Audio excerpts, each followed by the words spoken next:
Grande debate está começando agora porque nós temos tantos temas relevantes para a gente poder conversar. Inclusive, o ministro da Saúde também vai ser tema do grande debate de hoje. O quadro é um grande sucesso na CNN americana, um modelo novo aqui no Brasil. E nós temos como objetivo apresentar temas relevantes com visões diferentes sobre o mesmo assunto. Tudo para você construir a sua opinião, a sua forma de pensar. Já aparecem aqui, participam comigo a advogada Gisele Soares. Bom dia, Gisele. Bom dia. Também o advogado Tiago Anastácio. Tiago, bom dia. Bom dia, Gotino. Bom dia, Gisele. Vamos com o primeiro tema já, para a gente começar falando sobre essa questão do isolamento, porque as pessoas em casa querem saber quando que elas vão poder retomar a vida, mas ao mesmo tempo fica a pergunta, é seguro? O governo de São Paulo vai autorizar a retomada gradual da atividade econômica no estado a partir do dia 11 de maio, um dia depois do fim da quarentena. Muitos setores, principalmente o comércio, estão parados desde o dia 24 de março. Outros estados começam também a projetar o relaxamento da quarentena e a reabertura gradativa do comércio. Era a maior queda de braço entre o presidente e os governadores.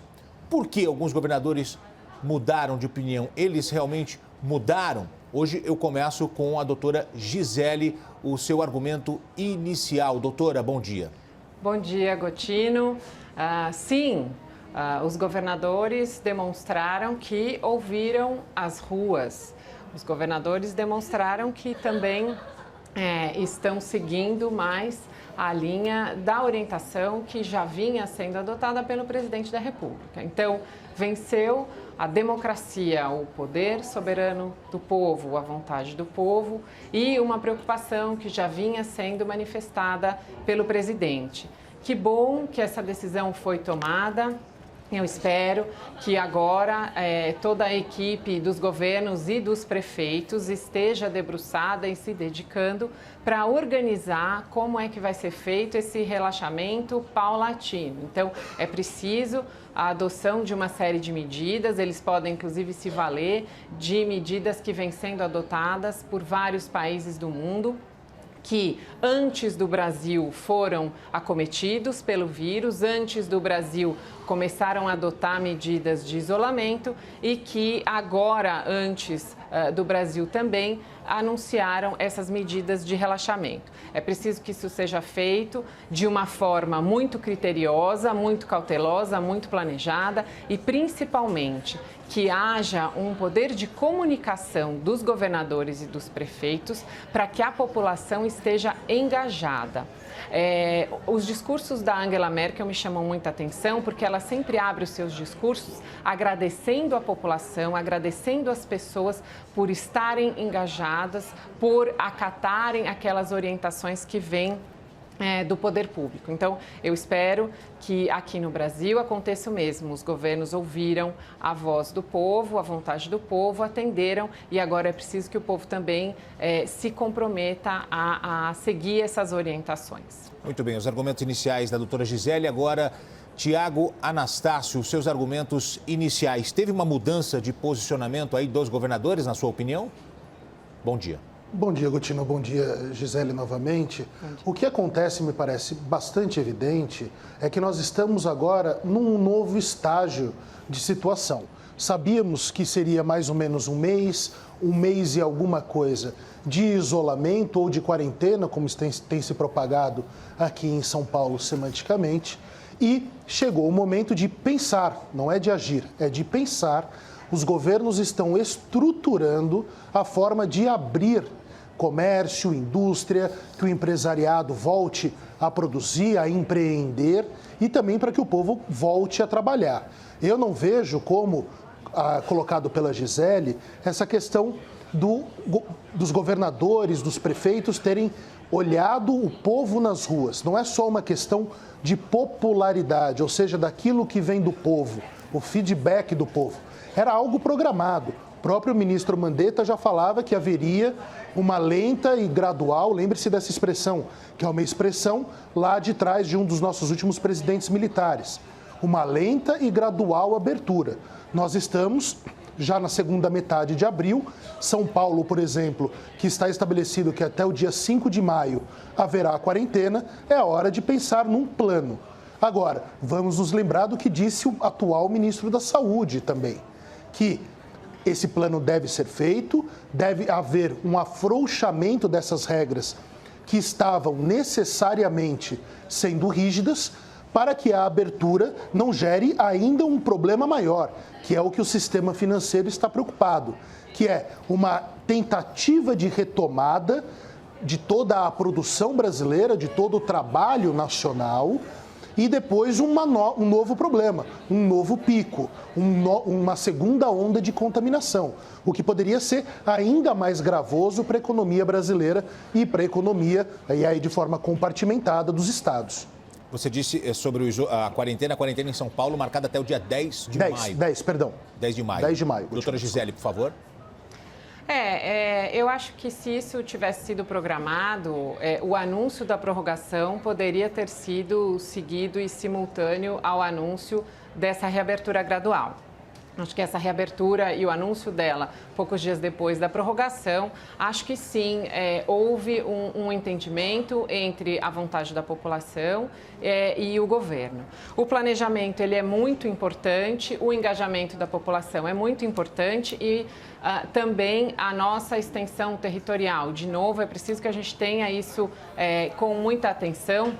Há municípios que vão poder fazer essa abertura já a partir do dia 11. Se não houver, porque há uma possibilidade, inclusive, que o governador encurte também esse início de abertura, por que não?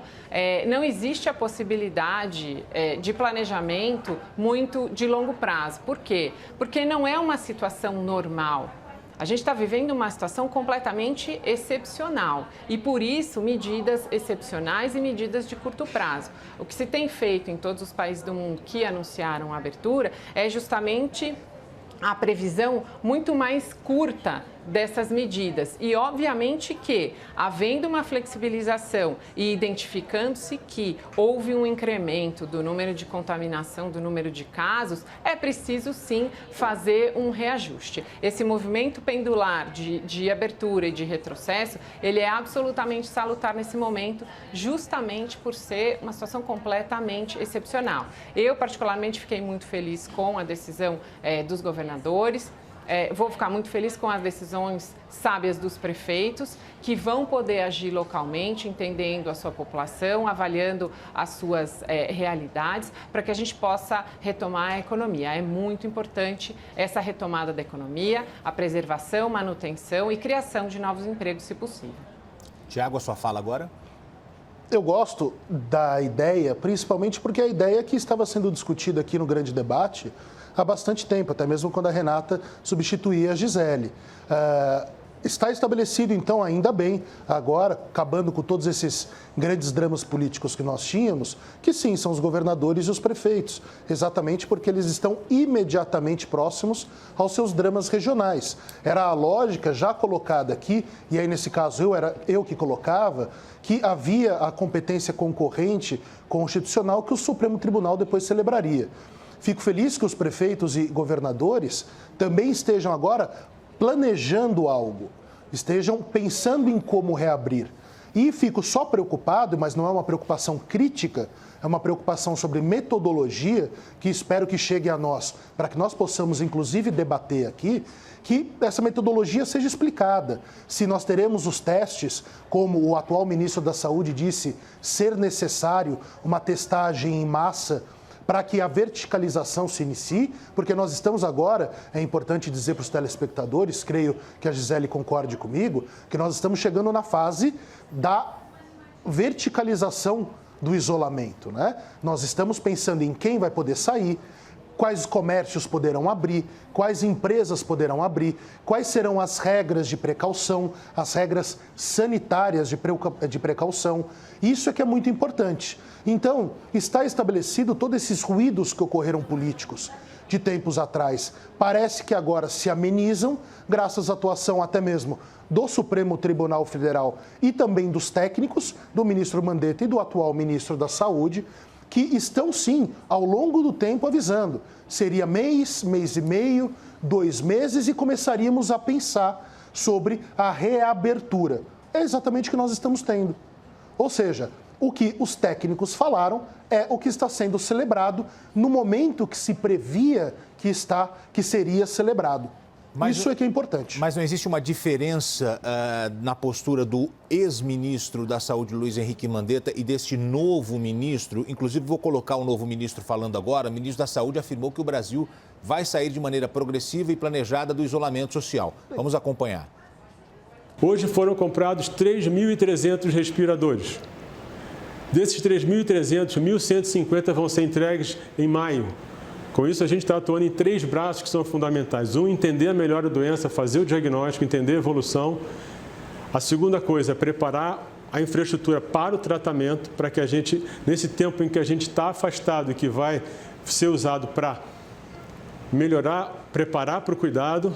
E o terceiro, que a gente vai, com essa preparação, desenhar esse programa de saída progressiva, estruturada e planejada do distanciamento social. Com o ministro Luiz Henrique Mandetta, nós estaríamos falando sobre esse assunto agora? Eu pergunto à doutora Gisele, esse novo ministro costurou isso? Esse novo ministro influenciou nessa decisão que atinge hoje estados e municípios, doutora? Certamente. O novo ministro, ele no seu discurso de posse foi muito claro em dizer que não havia um antagonismo entre saúde e economia, que muito pelo contrário, que essas duas ciências eram complementares. Isso seguindo, inclusive, a orientação do presidente, que sempre enfatizou a importância de uma equipe multidisciplinar, colocando, inclusive, todos os seus ministros a partir do início da criação do grupo para enfrentamento da pandemia, para trabalharem juntos infraestrutura, saúde, economia, todos os técnicos. Então, o novo ministro, ele tem no currículo e também no seu discurso, ele ressalta a importância da informação, da gestão, do planejamento, da tabulação de dados, e essa é a nova orientação que ele traz. Não acredito que o ex-ministro Mandetta fizesse um discurso nesse sentido, porque ele vinha adotando um discurso muito mais segmentado, muito mais limitado e focado somente na saúde. Havia essa grande dificuldade de diálogo com a economia, ele tinha uma postura um pouco mais radical. O novo ministro traz palavras mais flexíveis e muito importantes, o planejamento, as informações e enfatizar a importância da retomada da economia, porque a vida tem que ser completa. Então, eu preciso ter vida com dignidade, eu preciso ter trabalho, eu preciso conseguir prover para a minha família. É preciso que a preservação seja completa e que outros aspectos também do isolamento sejam levados em conta, como, por exemplo, números crescentes de violência doméstica, números crescentes de abuso, que também são uma consequência nefasta dessa quarentena, desse isolamento. Tiago, temos uma mudança na linha de pensamento, na linha de atuação? Se nós olharmos como gostam algumas linhas de pensamento, se olharmos a fotografia do momento, sim. Colocarmos o ministro Mandetta, um mês atrás, diante de todas as descobertas que iam sendo feitas sobre essa doença, colocarmos o que ele dizia naquele período com agora, obviamente que são coisas diferentes. Agora, dizer que o ministro Mandetta não falaria isso se ainda fosse ministro, me sugere quase um futuro de pretérito, né? O que aconteceria se ele lá atrás ou se ele lá de trás viesse agora aqui para a situação. Mas o lá atrás é quinta-feira agora, não é tão longe. Não, mas ele sempre falou, Gotino, é só puxar atrás, que havia necessidade de um fechamento em razão do colapso que haveria no sistema de saúde e que seria pensado a questão da verticalização. Ele falou várias vezes sobre isso. Verticalização é o que nós estamos fazendo, pensando agora. E eu estou falando isso de coisa de 15, 20 dias atrás que o Mandetta falava. Discordo absolutamente do ponto trazido pela Gisele, porque vamos nos lembrar de uma coisa. Quem era um dos principais apoiadores da manutenção do ministro Mandetta? O ministro Paulo Guedes. Havia uma comunicação entre economia e saúde. Talvez ela não chegasse a público, mas o ministro da Fazenda, o ministro Paulo Guedes, era um dos grandes apoiadores e em um dos grandes momentos de crise e de possível até então saída do ministro Mandetta, Foi o ministro Paulo Guedes um dos seus fiéis de balança. Então, uma coisa é analisarmos fotografia, outra coisa é analisarmos todo o filme que ocorreu até agora. E o que é muito comum entre o antigo e o atual ministro da Saúde? Vamos nos lembrar que é necessário que a testagem seja feita em massa, que nós tenhamos um plano. Isso foi dito por todos. Por todos. Inclusive, todos os órgãos de saúde do mundo estão fazendo isso. A questão sempre colocada é quando? E um dos critérios de variação é a capacidade dos sistemas de saúde. Então, vamos deixar uma coisa bem clara. Não adianta elogiar ou criticar o governo. Ontem mesmo eu fiz um elogio ao presidente Jair Bolsonaro, que agiu com pulso contra uma coisa ilegal. Da mesma forma que acho que o ministro da Saúde hoje está colocando algo que já era previsto no passado. O futuro desse passado é o nosso presente de hoje. Então, me parece que há uma boa caminhada dos ministérios da saúde, do anterior e o de hoje, só que em momentos distintos. É só nós puxarmos tudo o que aconteceu que nós iremos verificar. É apenas a segunda etapa de algo que foi previsto. Mas lembrem-se, não será agora essa abertura. Nós precisaremos do plano, precisaremos testar para sabermos qual é, dentro dessa radiografia do vírus, o que deverá ser feito. Então, não me parece dissonante, não me parece que alguém venceu, a democracia venceu, não tem nada disso. O povo está pedindo porque ele tem a sua necessidade, é claro, mas nós não conseguimos medir tudo o que acontece no Brasil. Nós não vimos manifestações e aí entra-se em contradição no argumento. O Brasil é muito grande. Nós vimos nas principais metrópoles muitas manifestações. Agora, o que também acontece lá no longínquo Brasil? Então, o povo é importante ser ouvido? É claro, é o povo. Nós estamos falando de democracia. Agora, o quanto desse povo se manifesta? Quem está podendo se manifestar? Se não houvesse essa quarentena, acho que teria muito mais gente na rua apoiando o presidente Bolsonaro. Como Thiago, também eu só discordo de você num ponto. Pode dizer. Eu acho que não são momentos distintos, saúde primeiro e economia depois que a saúde estiver ajustada. Eu não falei isso, Gisele. Não falei isso. Eu falei da saúde. Porque eu acho assim... Eu falei da fotografia de saúde. Isso. É que o que eu gosto na fala do novo ministro é justamente que as duas ciências trabalham ao mesmo tempo. Por quê? Porque enquanto a saúde tem que realmente buscar soluções, tem que encontrar medicamentos, tem que apoiar os cientistas, claro, a economia, paralelamente e não depois, paralelamente, ela já tem que ir fazendo as suas análises de como seria possível abrir. Então, eu acho que esse planejamento ele vai se alterando ao longo do tempo à medida que a saúde evolui.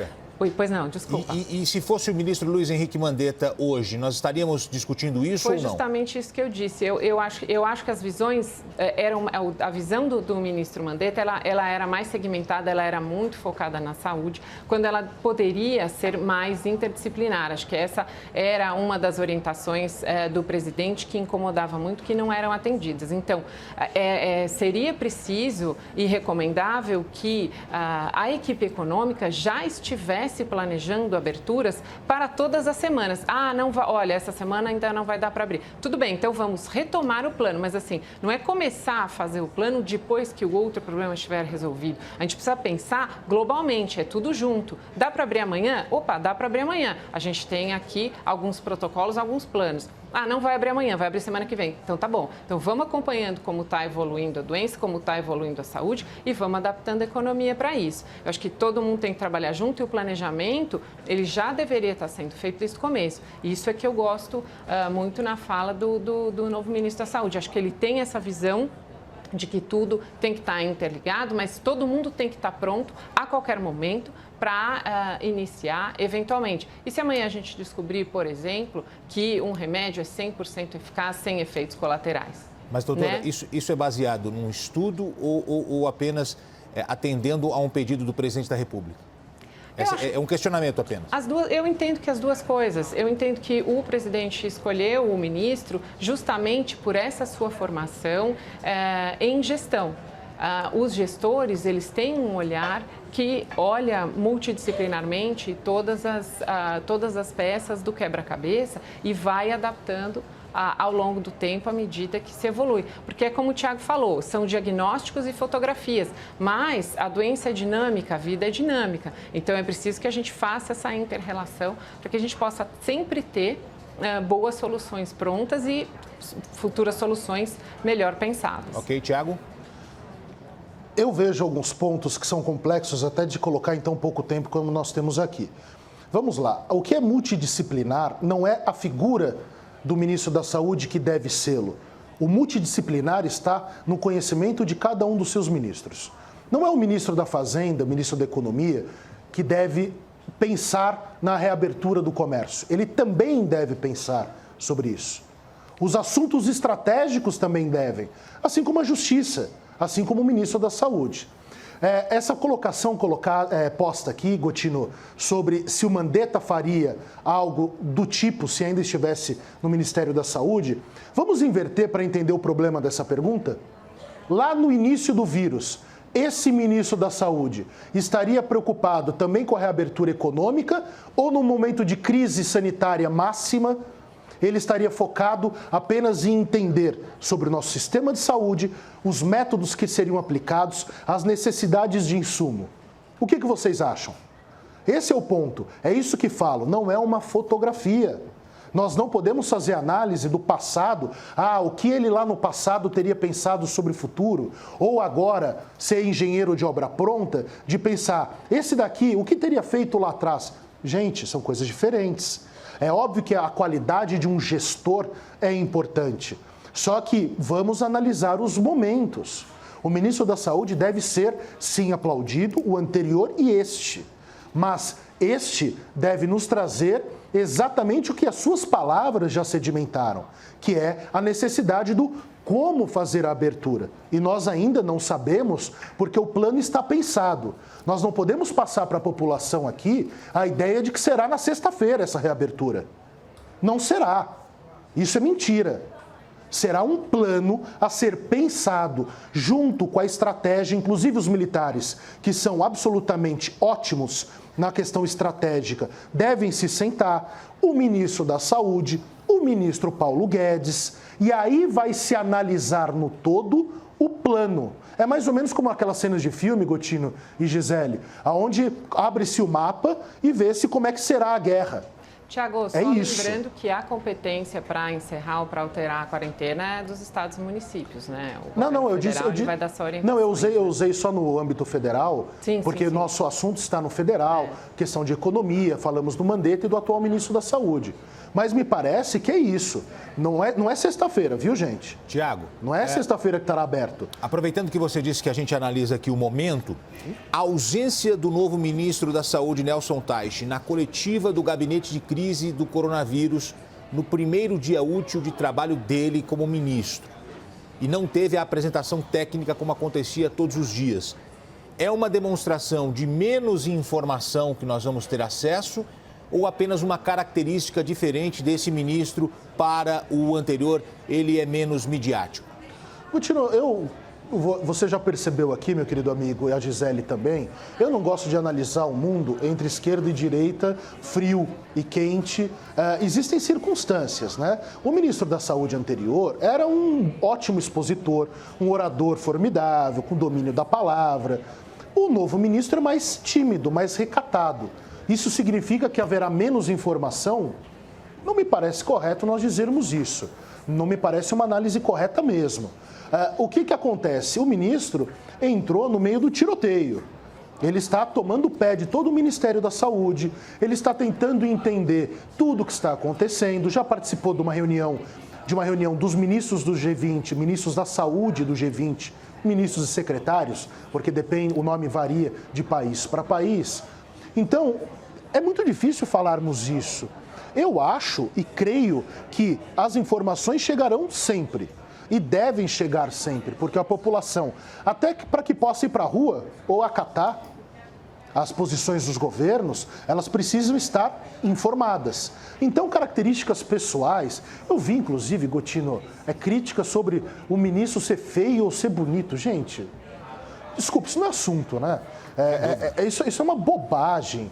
Nós estamos vivendo uma infantilidade de alguns setores, de direita e de esquerda, que não é necessário nesse momento. O ministro da Saúde é um profissional sério, um profissional que chegou para apagar um incêndio político muito grave que estávamos tendo aqui nesse embate também infantil, presidente da República e ministro da Saúde, e ele precisa, primeiro, de tempo, e essa era a crítica da mudança, né? Trocar o general da guerra no meio da guerra, e ele está trabalhando. Espero, e aí acho que a exigência da sociedade civil e também da imprensa, de exigir o mesmo nível de informações, porque é o que nós tínhamos, informações satisfatórias dentro do possível no meio de uma pandemia. Então, não me parece que, em razão dele estar trabalhando e entender o assunto, e que também, porque ele é menos didático ou menos simpático que o ministro Mandetta, que qualquer tipo de análise deva ser feita a partir dessas características pessoais. Gisele? O ministro está tomando pé de todas as situações. Ontem, inclusive, houve uma divulgação por 1 hora do número, inclusive, equivocado, a maior de mortes em relação... São erros. Isso deve acontecer sempre. Exatamente. Então, o que acontece? São muitas informações novas, muitas funções novas, no meio de uma pandemia. Ele está recebendo o planejamento que existia do ministro Mandetta, ele está recebendo informações dos técnicos, ele está trazendo a sua equipe, que ontem, inclusive, o presidente da República ressaltou que ele tem total liberdade para montar a sua equipe. Tudo isso feito a toque de caixa, de forma muito... a soldada tem que ser rápido, porque ele precisa assumir, entender, planejar e começar a atuar de uma forma efetiva. Ele até teve o cuidado no seu discurso de dizer, olha, eu vou fazer planejamento, eu vou planejar ações, nós vamos executar, mas se não funcionar, a gente vai corrigir o erro e retomar o curso. Então, talvez não tenha havido essa reunião justamente porque a agenda estava toda comprometida com outros compromissos internos, talvez até outras formas de comunicação, talvez o ministro prefira não reuniões diárias ou apresentações públicas, mas ele prefira se comunicar por meio da tecnologia, melhorando já o site, o aplicativo que já existem com informações. Eu, inclusive, tenho severas críticas porque a gente não consegue achar uma série de informações lá que seriam relevantes. Uma delas é a capacidade total de UTIs e quanto que isso está ocupado. A gente não chega muito efetivamente nesses números e números comparativos anteriores à pandemia e posteriores, porque a gente sabe que o nosso Sistema Único de Saúde é um sistema que sempre esteve assoberbado de pessoas e de atendimento. Então, dizer que estão faltando, leitos estão quase cheios, mas será que já não estão, já não era essa a realidade anterior? Então, acho que a gente pode esperar um pouco, ter um pouco mais de paciência e realmente, sobre essa infeliz comparação do ministro com uma fotografia para denegrir a sua imagem, pode até Isso é ridículo. ser considerado tipificado crime, né, Tiago? A gente falou ontem da Lei de Segurança Nacional e existe um tipo penal lá que é justamente caluniar ou difamar autoridades públicas ou divulgar essas informações. Então... Nesse aspecto, Gisele, não me parece que haveria a ideia central. Acho que haveria tipo penal nas leis comuns, para proteger a imagem, a reputação, a honra do ministro da Saúde, mas a lei citada, que é a Lei de Segurança Nacional, busca proteger a população brasileira e o Estado brasileiro contra a subversão da ordem. Então, não me parece a do tipo penal. Existe, sem dúvida, questões de honra protegidas pela Lei de Segurança Nacional, mas nesse caso específico seria na lei comum mesmo, na lei ordinária, no Código Penal. Ok, Tiago, Gisele, vamos seguir com o nosso grande debate. Nós vamos agora até a porta do Palácio do Alvorada, onde está o André Spigariol. A gente deixa um pouquinho a saúde de lado e agora a gente vai entrar na questão política envolvendo o presidente Jair Bolsonaro. Antes de retomarmos o grande debate, o André Spigariol tem informações nesse feriado. André, você. Gotino, olha, o presidente Jair Bolsonaro está trabalhando, viu? Hoje pela manhã ele já fez duas postagens no Twitter ali, anunciando a conclusão de obras na região norte, em Minas Gerais. E aqui no Palácio do Alvorada, a gente está observando a movimentação de apoiadores do presidente que começam a chegar aqui na portaria e que eles esperam aquela saída tradicional do presidente quando ele cumprimenta e conversa com alguns dos seus apoiadores. Olha só, por enquanto, cerca de uma dúzia de apoiadores se encontram aqui na portaria, então aguardando uma sinalização do presidente, e a qualquer momento ele pode então sair aqui na portaria para conversar com essas pessoas, Gotino, como tem sido tradicional nos últimos dias, desde que o presidente voltou a conversar com a imprensa aqui na portaria do Palácio do Alvorada. Por enquanto, não há movimentação de carros de segurança, que é o sinal característico de que o presidente vai sair, e também lá no fundo, no Palácio do Alvorada, a gente ainda não observa movimentação de carros. Caso houver, a gente chama vocês com a palavra do presidente aqui na portaria, Gotino. Estão acontecendo, você chama, o André Spigariol chama a gente e nós vamos direto para Brasília. Retomando o grande debate, a temperatura subiu bastante no domingo à tarde, quando o presidente da República participou de um evento. A pergunta é, Tiago e também Gisele, quem organizou o evento de domingo que tinha manifestantes pedindo o fechamento de 2 dos 3 poderes, o fechamento do Congresso e do Judiciário? A notícia é, o Procurador-Geral da República, Augusto Aras, pediu ao Supremo Tribunal Federal a abertura de um inquérito para apurar possíveis crimes durante manifestação pró-intervenção militar.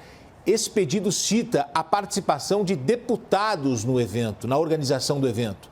Não cita o presidente da República, Jair Bolsonaro, que discursou em um dos atos na capital federal. Começo com você agora, Tiago, qual a sua visão sobre essa decisão? Gotino, acho que o grande debate está sendo tão bem visto, que é exatamente o que eu falava ontem, né? Sobre essa questão dos problemas da Lei de Segurança Nacional. Acho muito ruim e é muito grave e muito triste que nós pensemos em resolver os problemas do Brasil a partir da quebra do que é as regras do jogo. Os problemas devem ser pensados, meditados, a força, a barbárie, elas não têm espaço. O povo pode estar indignado com os poderes? Pode. Mas quem são dos poderes que merecem a indignação do povo? Que os nomes sejam ditos. Será que só o Rodrigo Maia é aquele que o povo tem horror? Será que é todo o povo brasileiro que tem horror ao Rodrigo Maia? Será que o Supremo Tribunal Federal merece todas as agressões em razão de uma ou outra decisão ou várias decisões do ministro Gilmar Mendes que podem ir contra a vontade popular?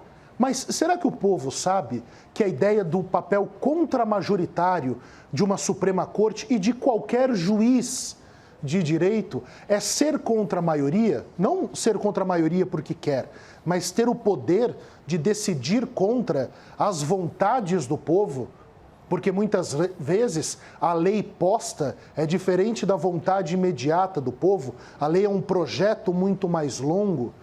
Então, o que é necessário? É necessário nós aplaudirmos a situação posta ontem pelo Procurador-Geral da República, doutor Aras, ao Supremo Tribunal, porque, de fato, é crime, segundo a Lei de Segurança Nacional, essa ação que ocorreu.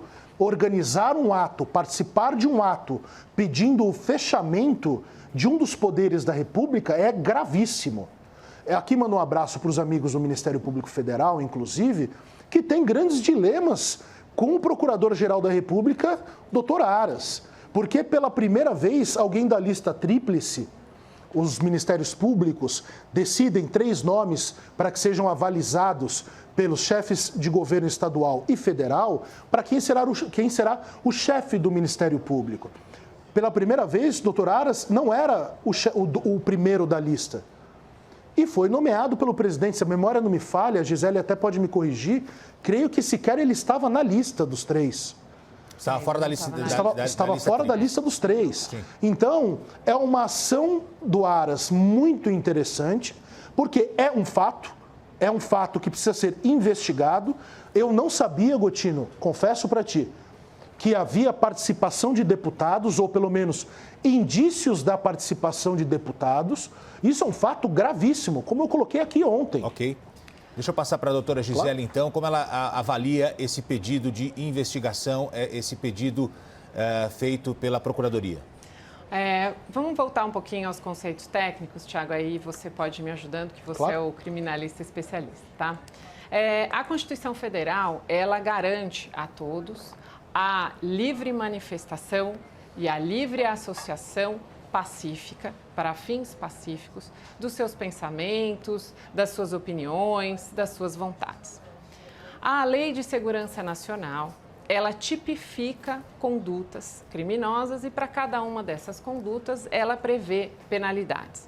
Então a lei traz lá alguns crimes que são contra a segurança nacional praticados por brasileiros com estrangeiros ou por estrangeiros contra o Estado brasileiro. Depois a lei avança e passa então a tipificar as condutas de brasileiros contra as instituições, contra o Estado democrático brasileiro. E contra a soberania, principalmente. Também. Em todos esses tipos penais, salvo engano, há a exigência expressa de violência ou grave ameaça. Então, se não foi uma manifestação pacífica, se houve este elemento essencial de violência ou grave ameaça, acho que este é o objeto de apuração do procurador. Louvável, que tem que ser realmente feito. Então, o procurador, investido no seu poder-dever de fazer essa defesa do Estado, vai promover essa investigação, essa apuração para individuar pessoas, para delimitar e identificar condutas e para levantar comprovação efetiva de que todos os elementos essenciais daqueles tipos penais estão presentes. E aí sim, então, haverá a possibilidade de processamento com garantias de contraditório e ampla defesa constitucionais dessas pessoas. Então, não existe essa possibilidade de acusação genérica, etérea, ampla e coletiva, embora, claro, existam os tipos específicos para as organizações criminosas, mas é preciso identificar violência e grave ameaça. Então, incluir o nome do presidente ou incluí-lo ali como, vão ser apurados, mas ele foi excluído. Não houve, por parte da conduta do presidente, violência ou grave ameaça. Havia pessoas na frente do quartel, era dia do Exército, o presidente, como de costume, a gente acabou de ver o repórter aí aguardando lá na porta para que o presidente saia, e ele tem este hábito de falar com as pessoas, de falar com a população. Ele então vai até lá fora, sobe no caminhão, pega o microfone e exalta democracia, soberania, e ele diz: eu estou aqui representando vocês, cuidem do seu país, esta é uma obrigação nossa, nós precisamos cuidar do nosso país, esse é o meu objetivo, é para isso que eu estou aqui. Então, as falas do presidente são sempre nesse sentido de ressaltar a democracia. Ontem, inclusive, de novo, ele sai para se explicar das falas do domingo e, inclusive, rechaça uma pessoa que incitava fechamento de STF. Ele disse: não, tudo aberto, STF, Congresso, todas as instituições eu valorizo, não há lugar para esse tipo de discurso aqui. Tiago? Então, o assunto é complexo, Gisele, eu vou tentar, e você também vai me ajudando aqui, para explicar, porque é muito difícil. Nós temos um outro idioma no direito, né, Gotino? Esse é um dos grandes problemas de explicar de forma mais simples, sem o uso de termos técnicos. E aí todo mundo dorme, né? Todo mundo dorme. Não, é chatíssimo. Né? O que acontece? Vamos lá. Antes de mais nada, eu não tinha colocado sobre a questão do Bolsonaro, tá, Gisele? Era uma questão só do Augusto Soares sobre os deputados federais. O que me parece de muito interessante? A Constituição Federal não está em conflito com as normas da Lei de Segurança Nacional. Sim. Tanto que jamais houve uma ação de inconstitucionalidade sobre isso. Okay. Nós precisamos entender que a livre manifestação ela é sempre e absolutamente razoável e louvável em termos constitucionais.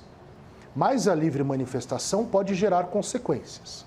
Essa é a ideia base do direito penal. Nenhum dos princípios constitucionais pode ser violado, mas as pessoas sofrerão consequências se os atos forem legais. Então, é o excesso do direito, é o né? excesso É o abuso do direito. Exatamente. Eu tenho um direito que tem um limite, Exatamente. se eu abuso esse limite... Eu tenho, vou, então, ser é o que as punido por pessoas, é difícil para as pessoas entenderem, Gisele. Eu tenho todo o direito de te ofender e até de te agredir. Mas, claro que não vai acontecer com isso, minha amiga, pelo amor de Deus. Agora, o que acontece? Eu tenho esse direito, mas eu sofrerei a punição. Não é bem um direito, eu estou tentando explicar É o abuso de norma. do direito, é o abuso do direito. Você pode se comunicar Exatamente, comigo, eu tenho à medida total que você direito de fazer partir pra isso. ofensa e agressão, isso é o excesso. Mas é o eu vou abuso que é sofrer as punível. consequências, Sim. ação Sim. e reação. Sim. Esse é o grande ponto. Sim. Ali o que fica bem claro é o que parece que o Procurador-Geral da República busca é entender não apenas ali, aí volto para a ideia de fotografia, o que aconteceu ali, mas o que aconteceu na organização, quem instigou aquilo, se as pessoas estavam livremente, ou como mesmo disse o presidente Jair Bolsonaro, se haviam pessoas infiltradas propositadamente ali para causar esse tipo de desconforto. Esse é o grande ponto. Pode ser algo contrário ao Bolsonaro ou algo, inclusive, favorável ao Bolsonaro, o que está acontecendo. É por isso que existe uma investigação. E aí voltamos ao grande drama, né, Gisele? Investigação no Brasil é assinatura de culpa. Não é. Está se investigando o que aconteceu, porque até o momento existem indícios de autoria, é só ver quem está ali pedindo, nós conseguimos identificar, e o fato, segundo o direito, seria crime. É só isso. Não é culpa, não é inocência, é uma investigação. O assunto é grave? Gravíssimo, mas é apenas uma investigação. E Gisele? é importante que se faça, inclusive, Claro, sem dúvida nenhuma. porque ela Sem dúvida contamina justamente a manifestação legítima das pessoas que estão ali defendendo direitos legítimos. Não, Gisele, é aquilo que eu coloquei ontem. Pode-se ir à rua, fazer o que quiser. Só não pode ir para a rua cometer crimes. Claro. Né? Nós somos pessoas do direito. Nós vemos as coisas pela ótica muito do direito, mais racional, pensando não apenas na consequência imediata, mas inclusive em todo o jogo deflagrador de um ato que é praticado agora. É claro que as pessoas podem ir para a rua, desde que não cometam graves ameaças à saúde dos outros nesse momento. Mas defender o retorno da ditadura não é cometer um crime? Gotino, há uns 15 ou 20 dias atrás, creio que até um pouco mais, saiu uma grande pesquisa, creio que do Datafolha, sobre o que o povo achava sobre o ato institucional número 5. Tudo bem, aí é uma outra leitura. Não, Gotino, é pior. 65% das pessoas não tinham ouvido falar. Sim. O assunto é muito mais grave do que nós imaginamos. Podem existir pessoas que são favoráveis à truculência, à violação das liberdades. Mas tem gente que nem sabe do que se trata. A gente tem que entender que, no atual momento, a lei fala que o ato institucional número 5, ele vai legitimar o abuso de autoridade. Sem dúvida nenhuma, sem dúvida. Agora, Gotino, o grande drama é esse, né? Esse é o problema. O povo está nas ruas. Ótimo que o povo está nas ruas. Eu, na área criminal, Gotino, eu tenho uma coisa muito... É uma visão inversa. A Gisele deve saber disso. O povo na rua... Você já viu o povo na rua pedindo a absolvição de alguém? Vocês já viram? Não. Vocês já viram o povo na rua falando, olha, vejam só, que bom argumento da defesa? Não. E o Lula livre não é o pedido de absolvição? Não, isso é partidário. A gente sabe que é partidário. Eu estou falando do caso comum. Política e justiça, a gente sabe que é um outro problema muito mais específico, está sendo estudado ao redor do mundo. Mas nós temos, desde a história de Cristo, nós sabemos bem como é que é o julgamento popular. Em regra, o povo não lê o processo, o povo não vai atrás para entender, a defesa se torna motivo de ódio, um bom argumento motivo de ódio. Então, gente, são situações diferentes. Vamos com calma, né? O santo é de barro, o andor necessariamente tem que ser rápido agora, mas com calma. Calma. Deixa só, doutora, concluir para que eu possa chamar a nossa repórter que já está pronta aqui com informações para a gente. Doutora. É só realmente a gente demonstrar a dificuldade de encaixar a conduta humana, de criar leis que consigam identificar quanto essa conduta estava dentro daqueles limites e daquela esfera do direito e quanto aquilo transbordou. Então, será que uma pessoa que usa uma camiseta com um desenho de uma planta que é usada para a produção de substâncias tóxicas e que podem ser usadas, drogas, será que isso é uma apologia ao crime? Será que é crime usar a camiseta? São questões muito difíceis que precisam ser analisadas caso a caso e, por isso, há elementos essenciais na lei que precisam ser identificados e o levantamento de provas da intenção daquela pessoa ao fazer uso daquela camiseta ou a bradar palavras de ordem ou a defender o encerramento de instituições do nosso Estado Democrático de Direito. A intenção, é o nosso desafio diário. A intenção, em regra, é revelada pelo gesto, mas o que importa muitas vezes é o motivo da pessoa. É um assunto muito complexo. É complexo. Vamos fazer o seguinte, hoje é feriado, Tiradentes, hoje também é aniversário de Brasília, nós vamos até Brasília, até a porta do Palácio, até a porta do Ministério da Saúde, né, onde está a Natália André. Natália, as suas informações, por favor, atualizando o noticiário neste feriado duplo aí em Brasília. Natália. Para atualizar a agenda do ministro da Saúde, Nelson Teich, que ainda não chegou aqui ao Ministério da Saúde. O ministro já se encontra às 10 horas da manhã, daqui a pouquinho, com 2 dos seus secretários, o secretário executivo, João Gabardo, e também o secretário de Ciência, Tecnologia e Insumos Estratégicos, Denizar Viana. Depois, ao meio-dia, vem uma reunião importante aqui para o ministro Nelson Teich, que está escolhendo seus novos secretários, com o almirante Flávio Rocha, que foi escolhido pelo presidente Jair Bolsonaro para justamente para ajudar o ministro Nelson Teich na transição. Depois, o ministro, à 13h, se encontra com parte da equipe da comunicação aqui do Ministério da Saúde, parte porque muita gente já se demitiu. Na sexta-feira, algumas pessoas importantes aqui, que eram da assessoria de imprensa do Ministério da Saúde, que ainda estavam na gestão do ex-ministro Mandetta, agora, então, o ministro Nelson Teich também vai ter que escolher parte de sua assessoria de imprensa, da sua comunicação. Depois, às 14h, vem a reunião do ministro Nelson Teich com o cotado, aí, o principal nome para substituir João Gabardo na Secretaria Executiva. O general Eduardo Pazuello deve vir até o Ministério da Saúde e depois, mais tarde, o ministro Nelson Teich faz aí um media training, ou seja, um treinamento para conseguir falar aqui com a imprensa, para se preparar para as perguntas dos jornalistas que ainda não foram feitas, né? A gente lembra que o ministro Nelson Teich ainda não se encontrou com a imprensa, nem aqui na frente do Ministério, nem no Palácio do Planalto. Em nenhum momento o ministro Nelson Teich se comunicou diretamente com a imprensa. Agostino. Muito bem. Olha, Natália, você trouxe até um tema a mais aqui para a nossa conversa, para o nosso debate. Nem estava na programação, mas eu vou fazer essa pergunta, já que perguntar não ofende, para os nossos debatedores. Esse pessoal que já pediu demissão na sexta-feira, saindo do Ministério da Saúde, demonstrando total lealdade ao ex-ministro Luiz Henrique Mandetta. Como é que vocês avaliam isso? Normal, faz parte do jogo, está tudo certo, quem quer sair, sai? Ou deveriam ficar para fazer esse período de transição, já que é o ministério mais importante neste momento que cuida da saúde em meio a uma pandemia? Tiago?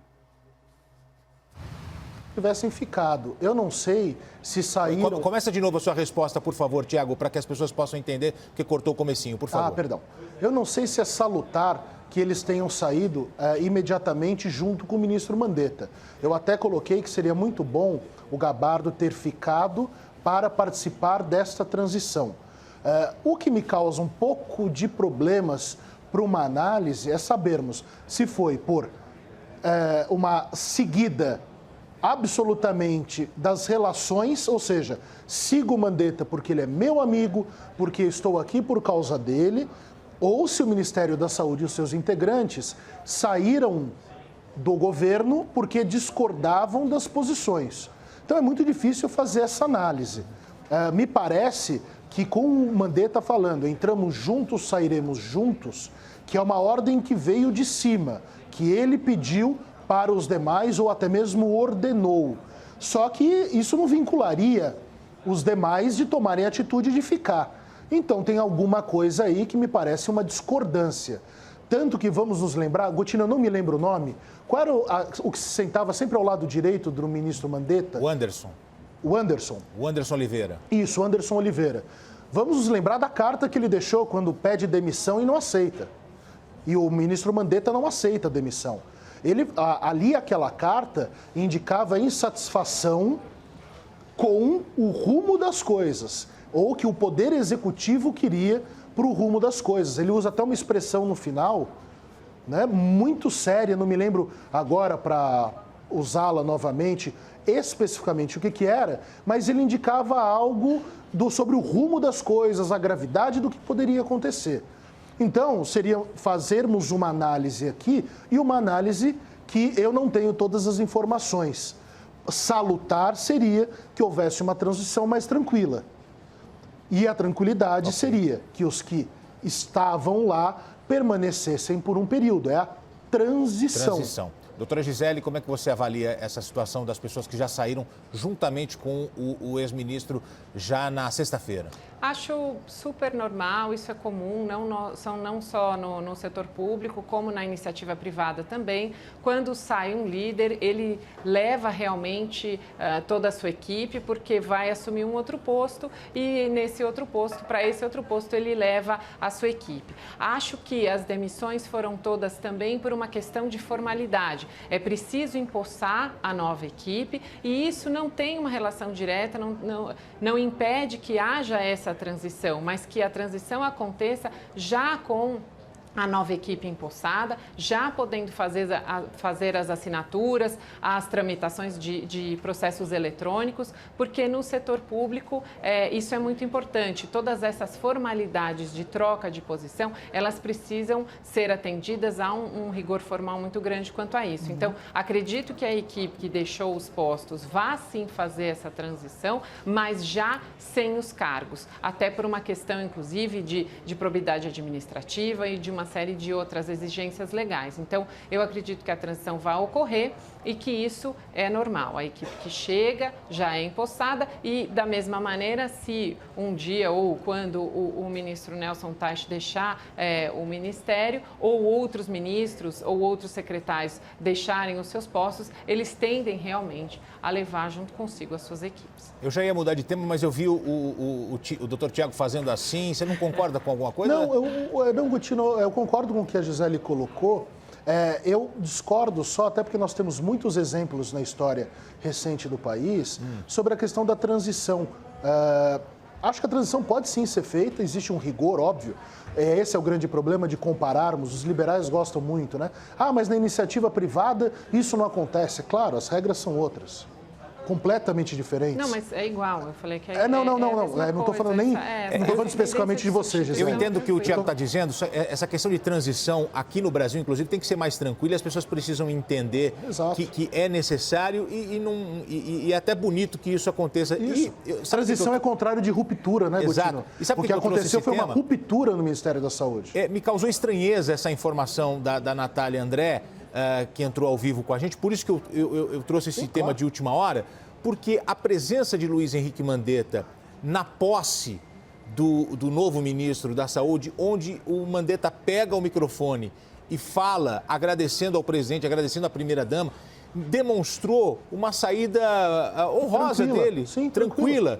E essas pessoas que saíram imediatamente ali poderiam ter permanecido para essa transição que demora alguns dias. Tanto é que a transição está difícil que o próprio ministro, o atual ministro, não está ainda entrando nos temas, não participou da reunião ontem porque está tomando pé da situação, tomando ciência de tudo que está acontecendo. Gotino, acho que a história vai ser a história que vai poder versar sobre isso, né? Nós estamos vivendo a história sendo feita, a história acontecendo. O que me causa certa estranheza nesse aspecto é o seguinte, primeiro, todos avisaram, a sociedade civil avisou, houve forças de dentro do governo pedindo para que não houvesse essa mudança, porque não seria a hora. Nós estamos num momento de grave crise. Veio a mudança. E aí o ministro Mandetta participa de forma muito educada, cordial, gentil, da entrada do novo ministro, do ministro Nelson Teich. Agora, vamos lembrar aquela famosa frase do Ulisses Guimarães e vamos invertê-la. Na política, até a raiva é combinada. Na política... Então, invertendo a frase do grande Ulisses, na política, até a boa aparência e a boa educação também podem ser só combinados. né? Tá tudo muito estranho nesse país, nesse momento. Eu fico bastante preocupado com isso.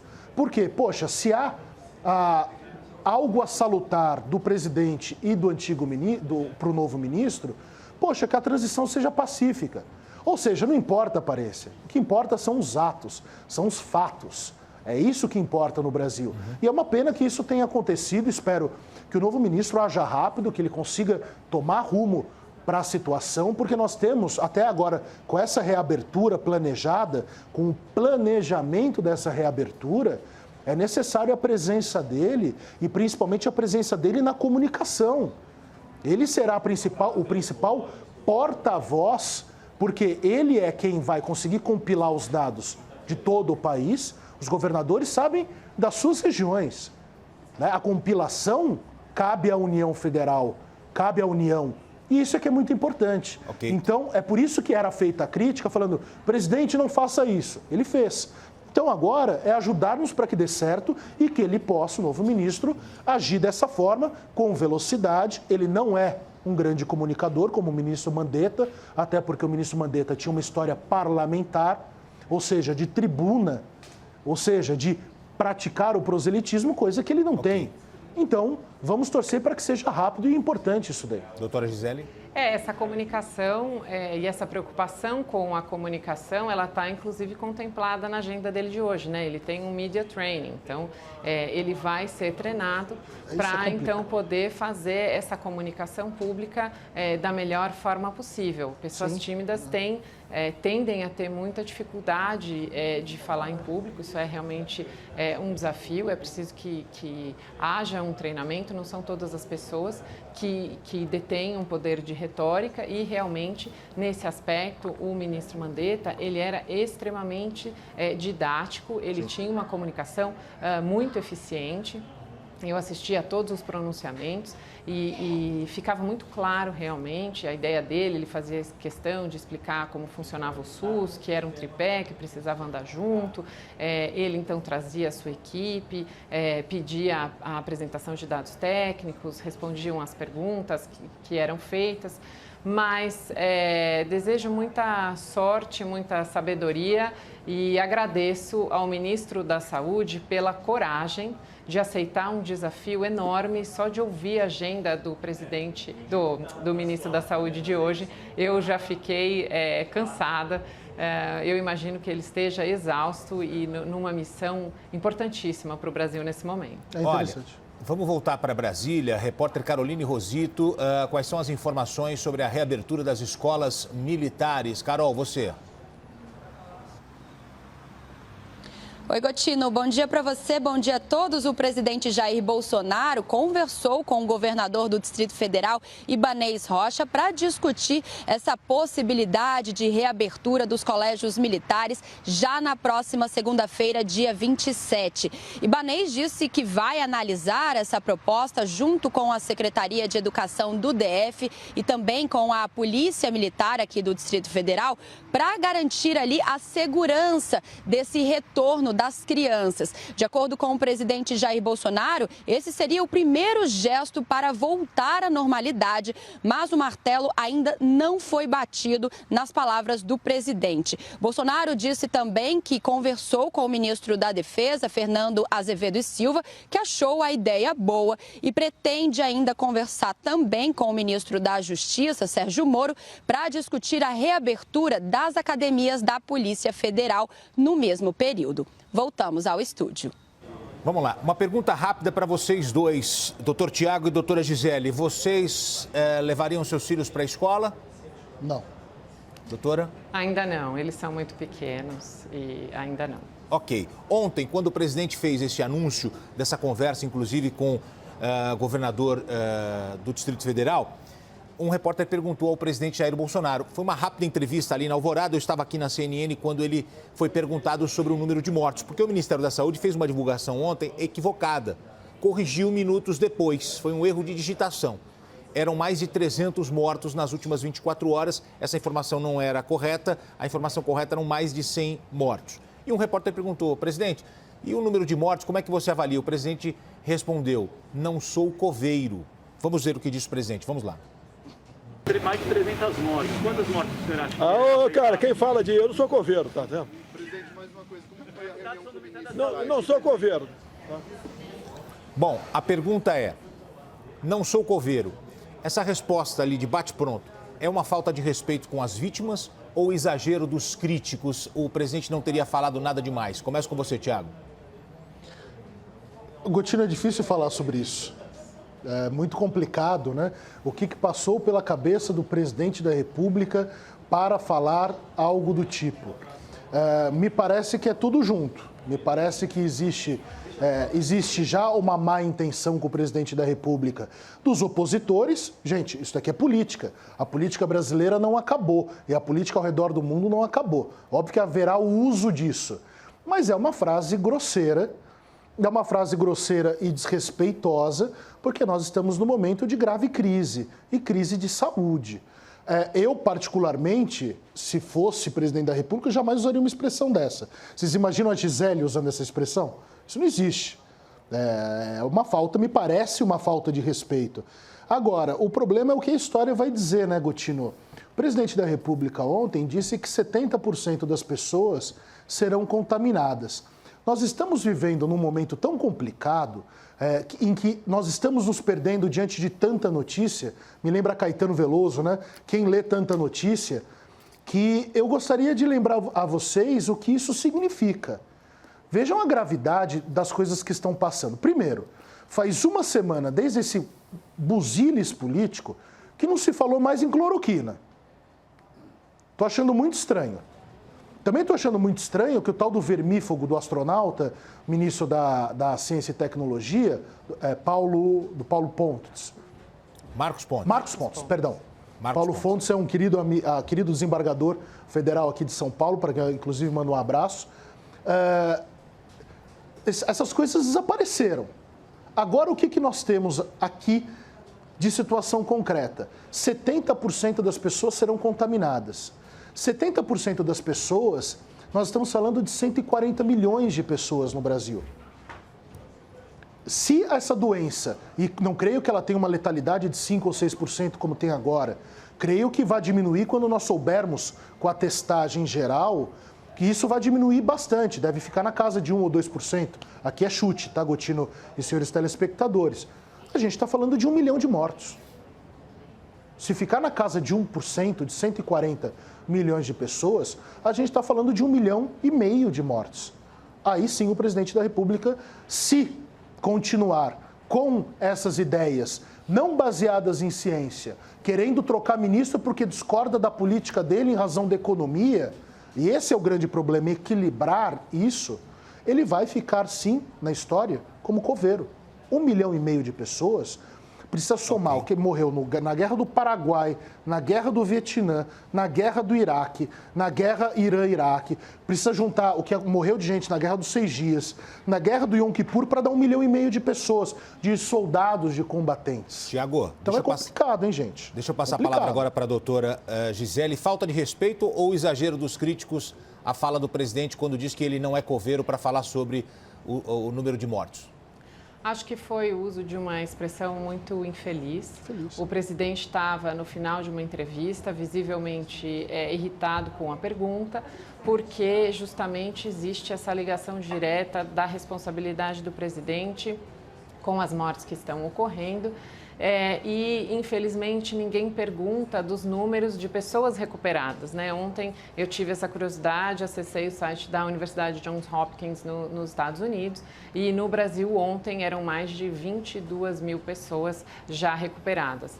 Acho que o papel do presidente é, inclusive, passar palavras de otimismo, de calma e também trazer informações positivas. É importante nesse momento de pandemia que sejamos muito serenos, que nos atentemos aos fatos, mas também que saibamos absorver essas informações importantes e essas informações positivas. Eu me referi há pouco à questão dos leitos de UTI. Acho que é muito importante para um conforto da população saber que os hospitais não estão superlotados em suas regiões, saber dos hospitais novos e da quantidade de leitos, isso dá um conforto. Também a previsibilidade da abertura da economia. Então, agora, felizmente, já temos uma data, já temos governantes, prefeitos, já demonstrando e fixando datas e planejamento. Amanhã a gente vai ter aqui em São Paulo a apresentação desse planejamento de reabertura. Acho importante que o presidente, inclusive, tenha tomado essa iniciativa de conversar com o ministro Sérgio Moro e de, eventualmente, planejar a reabertura das escolas e da academia militar, pelos números que forem analisados, pela faixa etária, pela minimização do risco, pelos protocolos de higiene. Acho que agora nós precisamos começar a discutir e a conversar justamente quais serão os próximos passos, sem deixarmos de dar toda a atenção à doença, mas já pensando em formas propositivas do futuro da nossa vida após pandemia ou do início dessa nova vida durante e pós-pandemia. A doutora Gisele disse que foi uma fala infeliz do presidente. Acredita que o presidente deveria retomar o assunto hoje e falar sobre o assunto, explicando o que ele quis dizer ali, ou até se desculpando com as vítimas, com os familiares das vítimas? Eu o aconselharia, sim, a fazer uma retratação. Foi realmente uma manifestação infeliz num momento de irritação.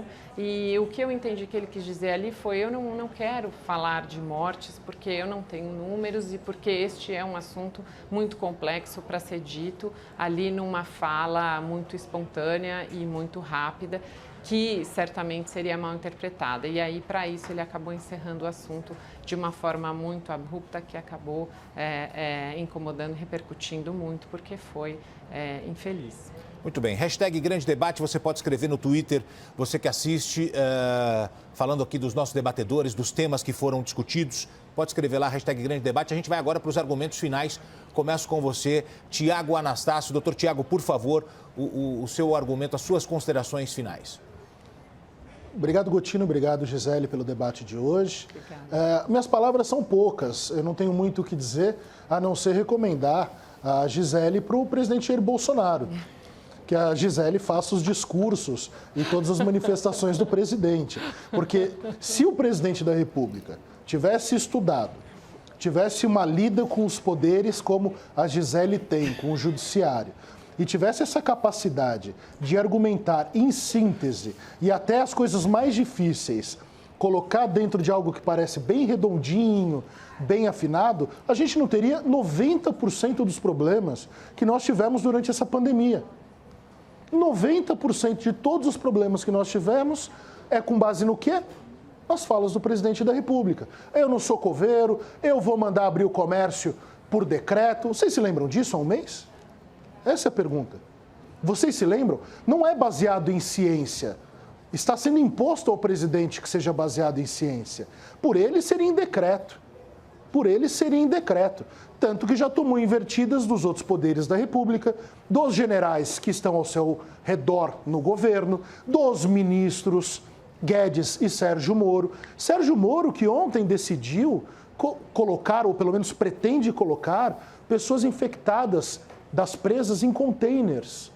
Eu sei que tem pessoas no Brasil que acreditam que as pessoas que um dia voltarão à sociedade, porque o preso voltará à sociedade, que elas devem sofrer o máximo, devem ficar presas até dentro de containers e dentro de buracos. Mas esse é um problema de quem pensa assim. A lei não pensa assim. As pessoas de bem não pensam assim. As pessoas que realmente são boas pessoas não pensam assim.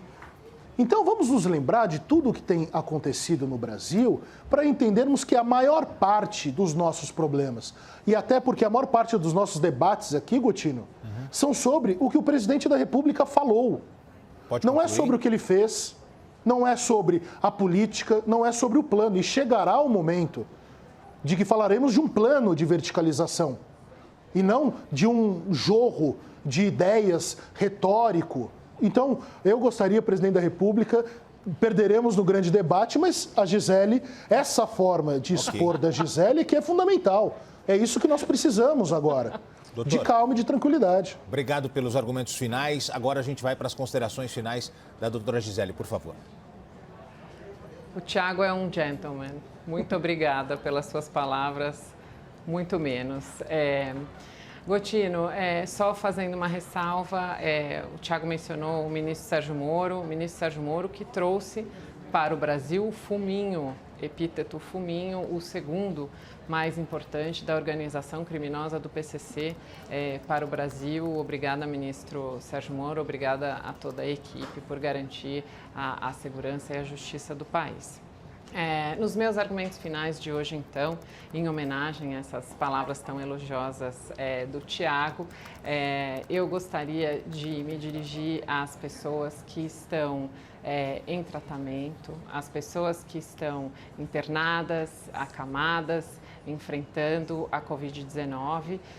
Eu queria dizer para vocês que sejam fortes, que sigam firmes, que vai passar, que já estamos aí com indícios de achatamento da curva, que temos luz no fim do túnel. Então, desejo a vocês toda a saúde e uma pronta recuperação.